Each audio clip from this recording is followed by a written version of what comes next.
Okay, so welcome back to the Barber Biz Podcast. I'm your host again, Dan Brown, and we are so excited to be able to have our next guest here for today. If you've seen his Instagram post or his Instagram name, it is at My Supply Guy ATL. When it comes to easy ordering, fast delivery, directly to your shop, those are just three of the slogans that he has. If you've needed supplies, whether it's no matter what company it is, he can get it to you.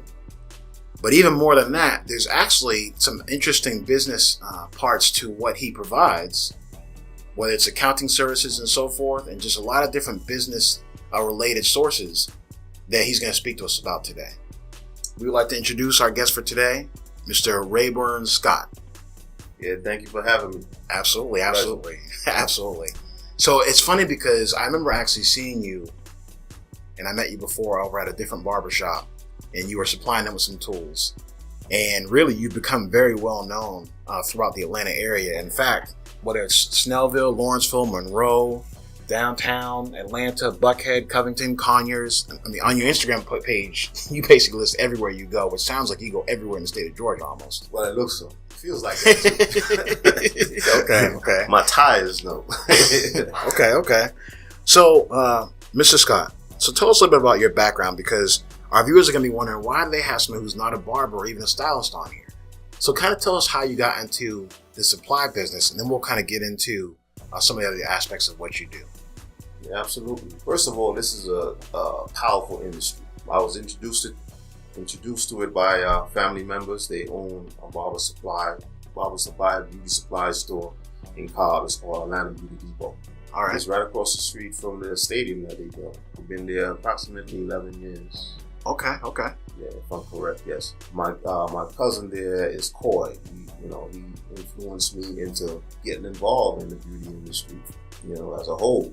My background basically is business, accounting, finance. I have a bachelor's in accounting, and I have a minor in finance. Okay.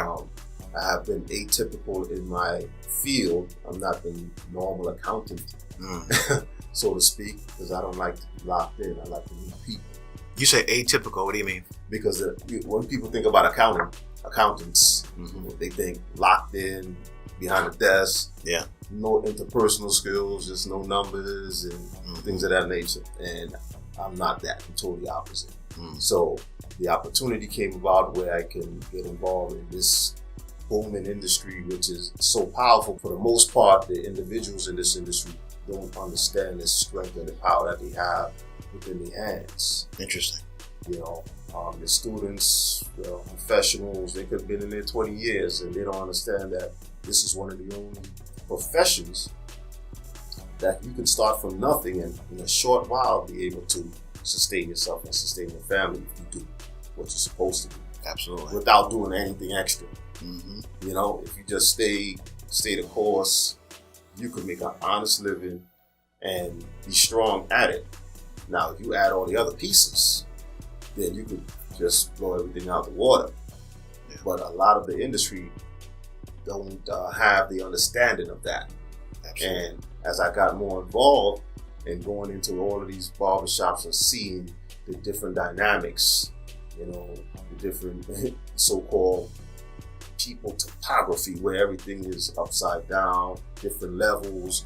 You might have someone that's a genius in their barber. You might have somebody that never went to school in their barber. Interesting. Yeah. And that does not stop them from elevating themselves. So that being said, I decided to take my cousin up on the offer and get involved and learn, because I had no external knowledge of anything. I'm just like a regular guy. I used to put the same thing on my head on my face. Until you understand that, no, you shouldn't do that. You know what I'm saying? But it has been a very interesting learning process for me. That's one of the biggest reasons why I'm still here. How long have you actually been on the road? This personally, it would be more than 3 years. Okay. So I probably, at that time when I had met you, you probably had almost just started. Yes. Not too long from that. It's crazy because I remember when you were showing me some of the products that you had, I mean, you legit had a full store in a van. Yes, and I pride myself on that, because the service industry for barbers and stylists is very, what would I use? Unprofessional, inconsistent, for the most part. Not cashing any dispersions. It's just the nature of the business. And it's interesting that you say that, because you're coming from the outside looking in terms of not necessarily being a barber or being a stylist or whatever the case is. But at the same time, you do have a business background. You do have a background where you can look at or just observe a business and just quite frankly give a true, honest observation. So kind of touch on that. When you say that, you use two words that stuck out to me: inconsistent, and I think you said unprofessional. Yes. So give me a parallel between some environments where you've seen that, not specific shops, but where you've seen the unprofessional side. I know that you've seen some barbershop environments that actually are more professional. So kind of give us a parallel in regards to that. Okay, two different dynamics. The shop that's striving to be professional and being a business will be organized. They will not be perfect, but they will be thriving and trying to get little avenues and channels to improve the barbers that's there and provide a service for their clients, as opposed to another establishment that really do cater to their clients, and the owner is not really hands-on with the barbers that are in there. So things are not organized. They may not be to the standard of cleanliness, things of that nature. Just to be honest, everybody, it's just like anybody's house. Everybody's house is not, Absolutely. So, yeah. And so just to put it in a nutshell, that's, the efforts of being professional is where things start separating. Okay. And being able to observe that, and, even at times giving advice, not because I know everything, it's just because I see so much, and the sensory overload that I get by going into 40 shops a day personally, coming in facial contact with average 200, 300 people a day, different spirits, different attitudes, different dynamics all together. So, a barber might stay in one location, 5, 10 years. Yeah. But me personally, I'll see his competitor or his colleague 30 miles away that he has no knowledge how they do things. So I'm able to, say, well, I think you might want to try this. And I freely, not that I know everything, but I freely give what I know. Yeah. Or what I've observed. So, I don't have a problem with that. And I like when people talk about their business, because I always, when I speak to barbers, I let them know that little 4x4 that they stand on is their office. Yeah, absolutely. And they have to treat it as that. Let me ask you this: so you supply tools? Do you also fix tools as well? Yes, I have a technician that fixes, repairs tools. I have a master sharpener that sharpens shears and scissors. Okay, so when it comes to different supplies, what have you seen?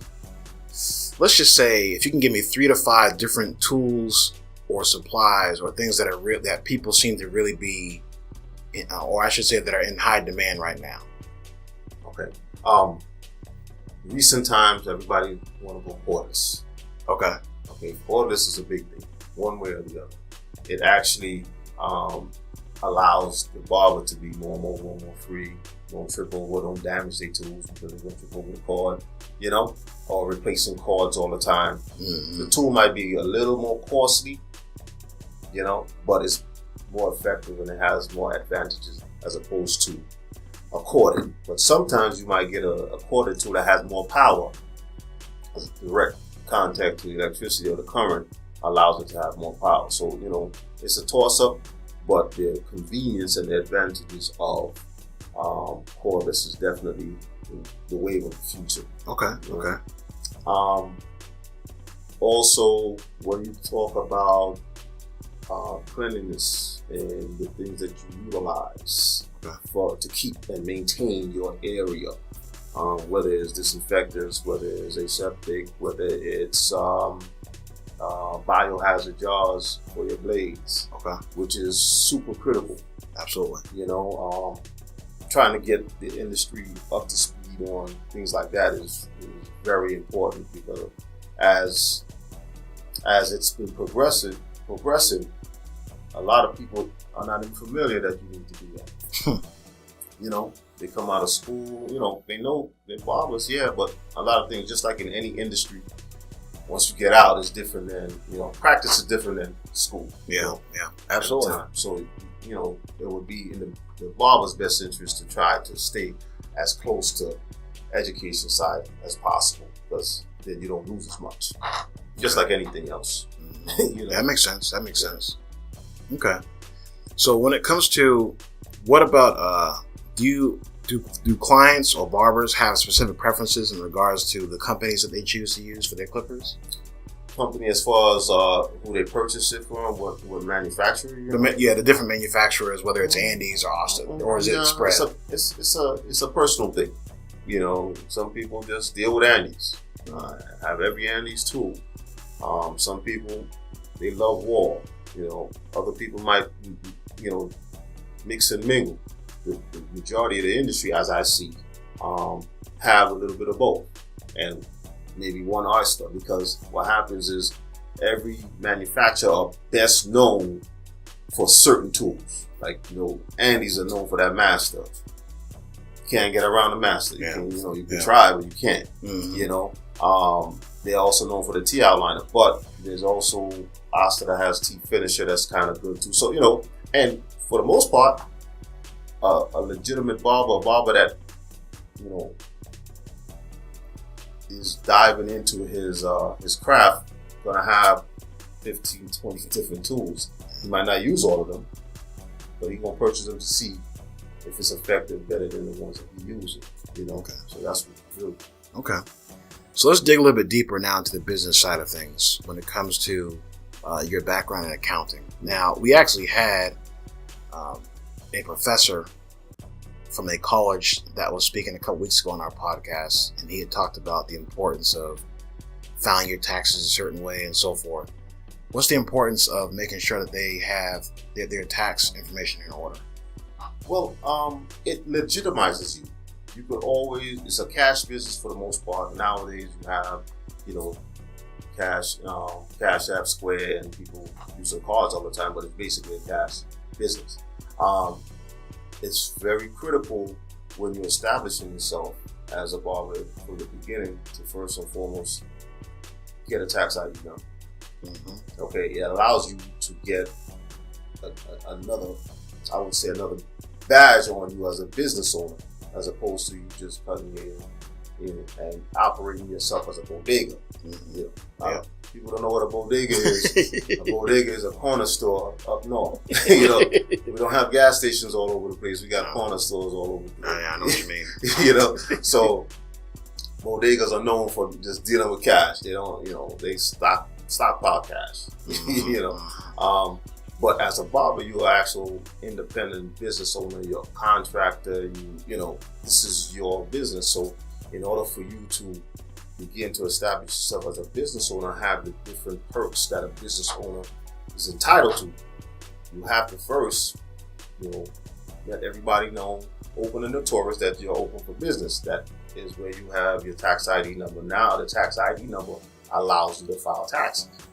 So as a barber, you deal in so much cash. Now when it's time for you to purchase a home, a car, things of that nature, institutions want to see tax records. Some places wouldn't, as far as for cars and things of that nature. You could always get by. But once you step to the next level of purchasing property, institutions nowadays, right after the collapse of the real estate market, when I was an appraiser and a sales agent, now you can't go there with your two hands and say, I make $80,000 a year. You got to show and prove, and you got to show that you pay taxes on the money that you are claiming. When you say I made $70,000 this year, I need to see paperwork. Otherwise, they will say, we can't. We need 2 years of taxes. Now you're stuck. Okay, so the process would be you would have to file your taxes, and the slogan and the terminology is that you got to pay to play. So you want to play in the market, you got to pay. You got to pay taxes that's associated with your income. Okay, and the institutions are really strict with that now.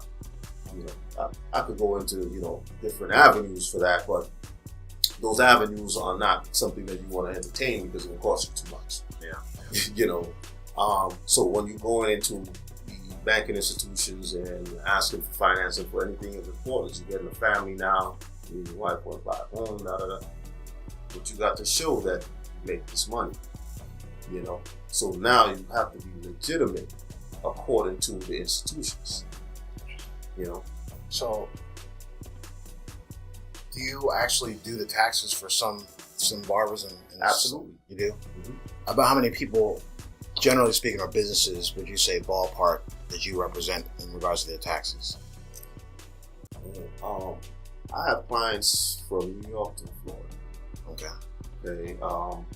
It's just recently, since I came into this industry, that I've been exposed to so many barbers and stylists and things of that nature, and owners. So I do corporate taxes, everything. Sheesh. So, my company has been established since 1995. Oh wow! So that's what you call reputable. Yeah, I relocated from New York. Started over down here. As it is, I like doing taxes. I like, that genre of business and everything. But I like other things too. I like to meet people. I like to, moving around, and that's what brings me to where I am. Yeah. So it's really, it's really good, and it's a learning experience. And when you're dealing with the industry, I would say a great deal of the industry does not understand the importance of properly filing your taxes or having someone file your taxes for you. They really don't understand the importance of it, because now if you have documentation, you can go anywhere and do anything. Because that's one of the badges that they have out. You file taxes, you let me see it. Yeah. Now the avenues start opening. So I shouldn't say if. So when some of our listeners want to get in touch with you in regards to the tax services, where can they reach you, or how can they reach you? Actually, they can reach me on my cell, and I have a new IG going up. A new website is being in the process, just to cater to this industry. Okay, good. And my office, I have an office at 5300 Memorial Drive. Okay. I have an office space there, and I'll be relocating to Scenic Suites, which is in Snellville. Okay. And renting office space over there. So, okay. It's important. I think that's one of the pieces that are missing in this industry, amongst many others. But that there, a lot of times, most of the barbers don't realize that they're running a business. It's like anything else. You're making money, concentrate on making money. But there's a business side to you making money. You're dealing with cash, so you make a handful of money, and then at the end of the day, you can't buy supplies because you don't went through your hands. You don't have no records, you don't have no receipts, anything like that. Yeah. So my company offers receipts.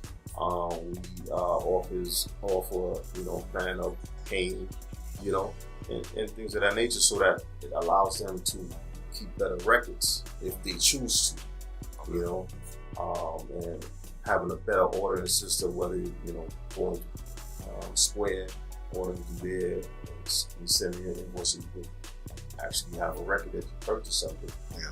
It's very important. Okay.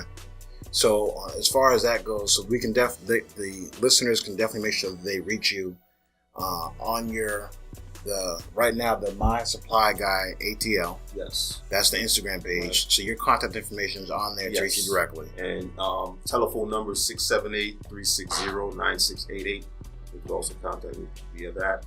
And email address is Scott@LLCbiz. Okay. You know, and the other one is sglcbiz@gmail. So I'll give you all of that. And what I'm going to do too is we're going to make sure that when we post the information on the Instagram later and the YouTube video goes up, that we post all the contact information so they can reach you wherever, whatever they need. Mm-hmm. It's just a la carte.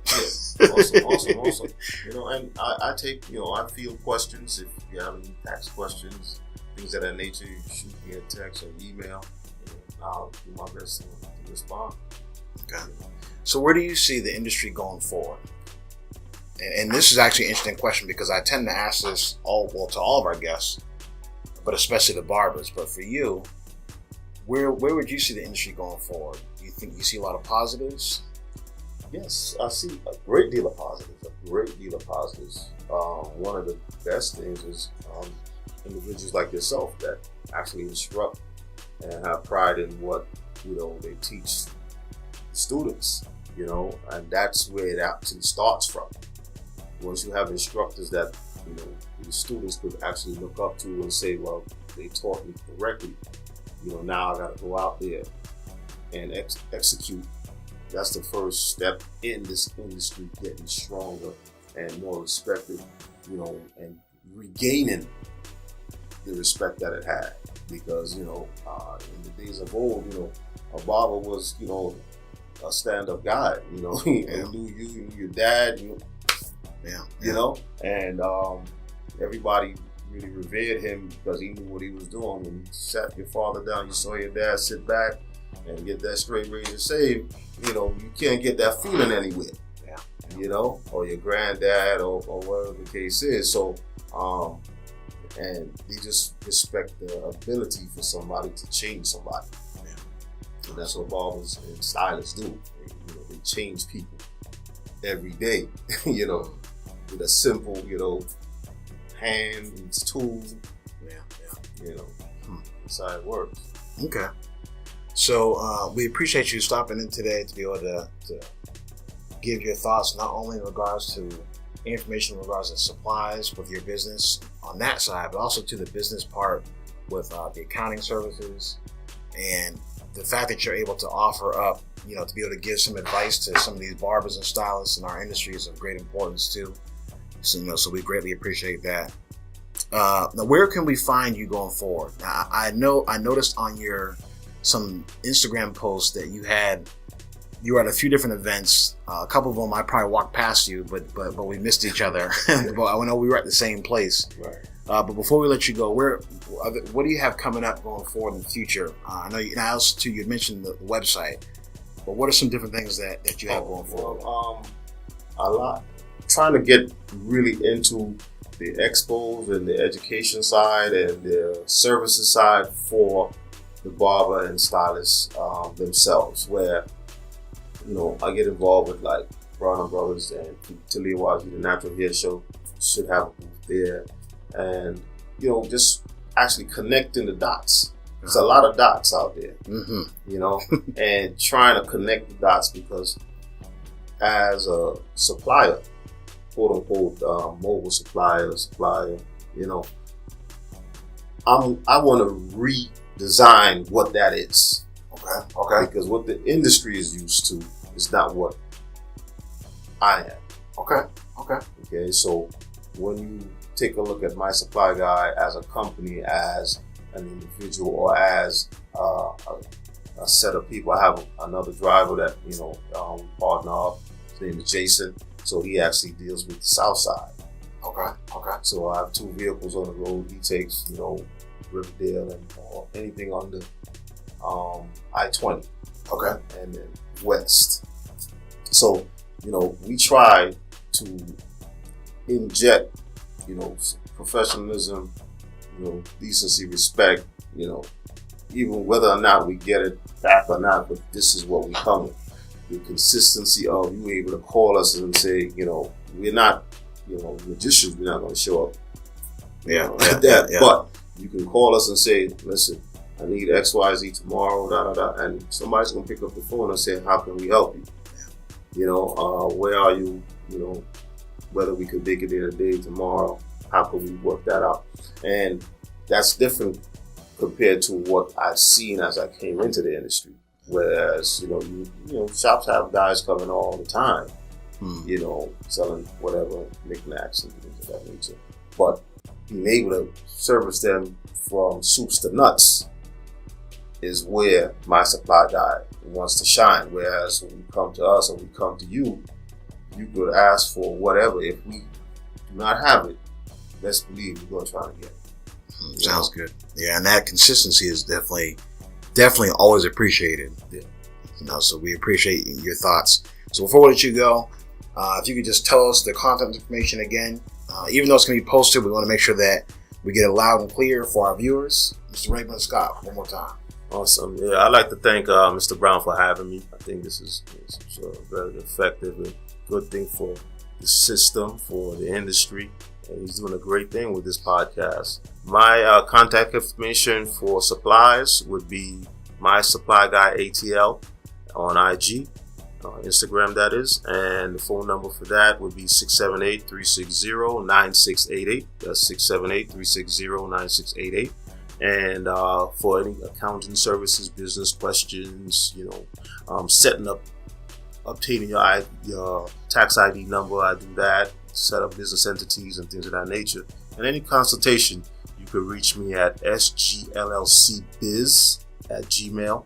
That's for the accounting and business side.